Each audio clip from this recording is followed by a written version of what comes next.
Hey y'all, welcome back. And I have my work cut out for me today. My client is putting all of my skills to the test and I have to style these crochet locks like dreadlocks. Now, as you guys can see, he came previously washed, but his hair was super dry. He did not moisturize it whatsoever and it was air dried, so it basically kind of coiled onto itself, but he has an insane amount of length. His hair definitely grew, but I'm working on helping him develop his moisture routine. So I'm going in with the My Fluffy Puffs Tropical Mango and Manoi Moisturizer. And at first I'm just going to apply it to the hair overall. And then of course I'm going to go in and break it down into smaller sections. But during the consultation, I assessed the state of his hair. I identified potential problem areas, any changes that I noticed, because you want to make your client aware. Sometimes people don't always pay attention between styles, so it's important to make them aware. Now, I like to break the hair down into smaller sections, as I previously stated, and then supply the moisture into a specific area, making sure that I'm distributing it from root to tip. And then I like to use that wide tooth comb to really work the product through and further detangle the hair. And I also, was made aware that his nape is a little bit sensitive, so I had to keep that in mind. But you guys will see I applied a good amount of the moisture toward the crown of the head. This is the height of the head, so moisture can typically drip away or move away from this area. So I'm making sure that it's fully hydrated because I don't want it to get any weaker. Now, this braiding pattern is one for the books, okay? So I'm creating this U-part shape at the center of his head. You can kind of see that they're right around the area of the arch of his brows. And I'm going in with the Super Grow hair gel because I want to target and condition his scalp, not just his hair. I want to make sure that we're taking a holistic approach to improving the overall health of his hair. And so this has like biotin, vegetable glycerin, placenta extracts, but I am going to be breaking the U-part section down into smaller parts, about 4 other sections. And then I'm creating braids that have kind of like segments or additional parts in them. So it's going to give the illusion of like individual faux locks. I'm going to show you guys a more detailed way to go about doing it, but this is just how it looks at a glance.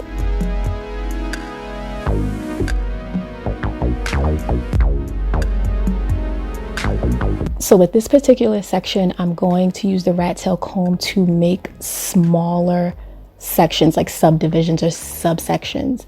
And I'm going to use the clips to secure them in place. It looks a little weird, but it makes sense because I just wanted to really maintain the parts as I'm braiding through it. I don't want it to be like too intense of a part, but kind of give that illusion of like faux lock individuals, if you get where I'm going with this. And I also made it a point to apply the Super Grow to the hair itself. I just really want to make sure that I'm helping with moisture retention throughout the duration of this style and make sure that it's truly protective.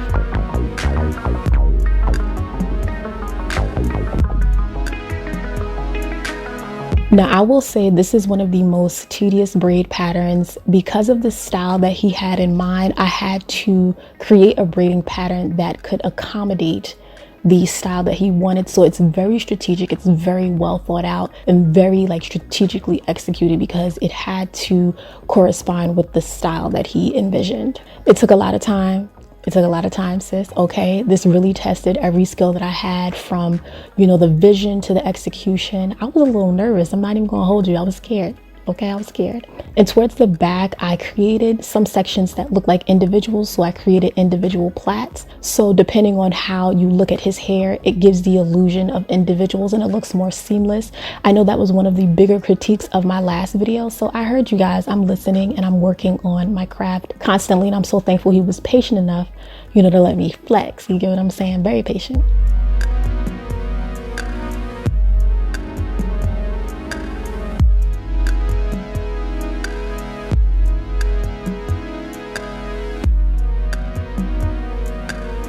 Now, when it comes to securing the ends of the hair, you have to figure out what's best for your client. Sometimes just simply crocheting the ends is easiest because that's much more beginner friendly and beginner appropriate.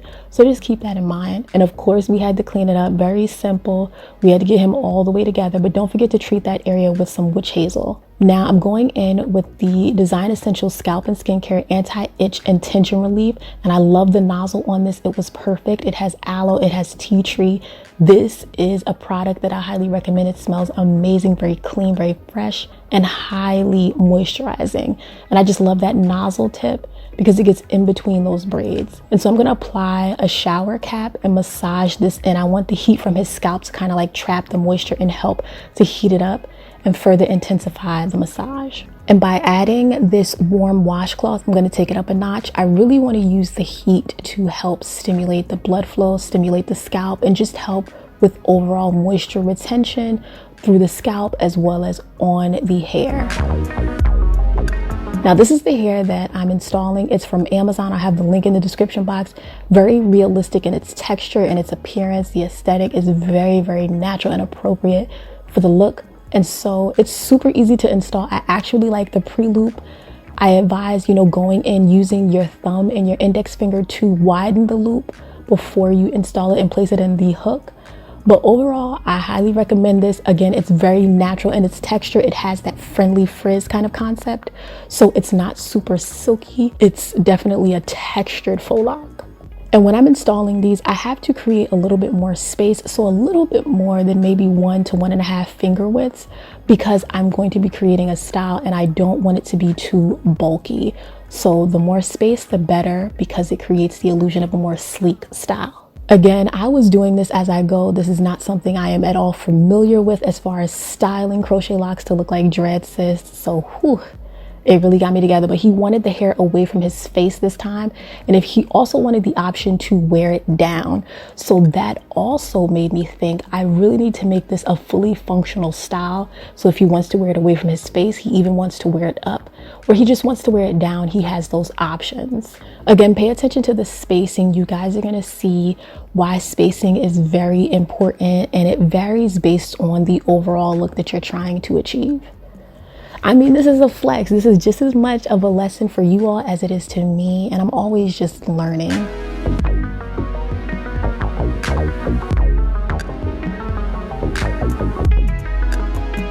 But again, creating that braiding pattern that is fully functional is going to help you, and it takes the headache away. So think about your braiding pattern so that this process, it goes by so fast and it's honestly seamless.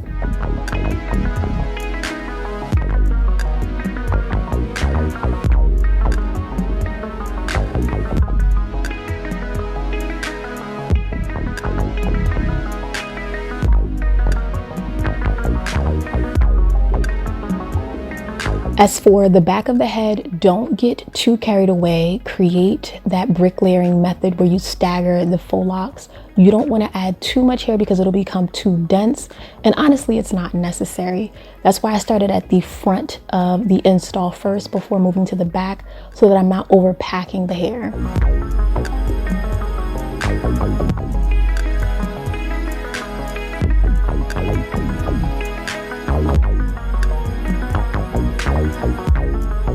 And you guys pretty much get the routine of this. Use your fingers to measure the distance and stagger as best as possible so that it still looks full.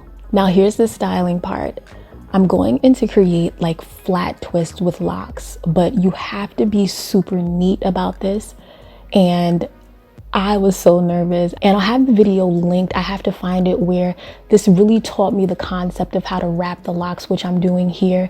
I'll show you guys a better demonstration coming up, but I wanted to secure this section by just crocheting it through the base of a cornrow.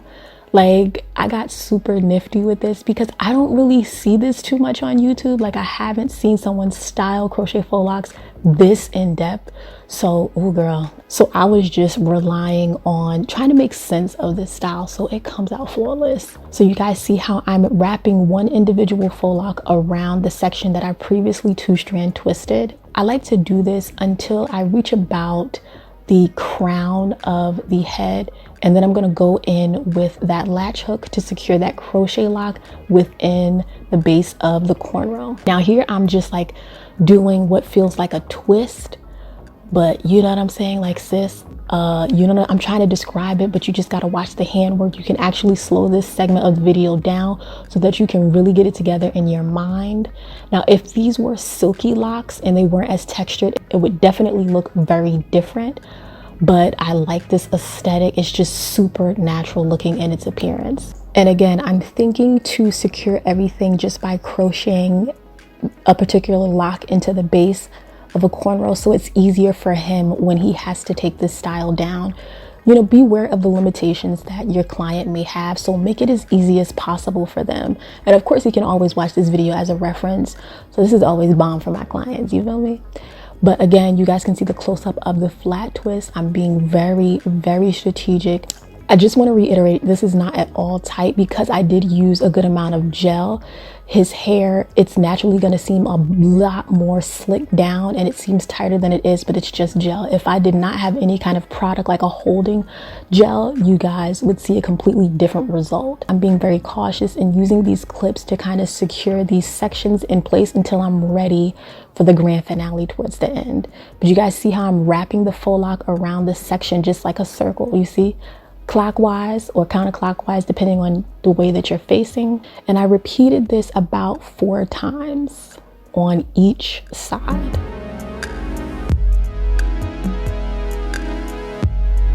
Now I'm just connecting these sections that correspond, and again using the latch hook to secure it and creating a knot to keep it in place and tight and secure.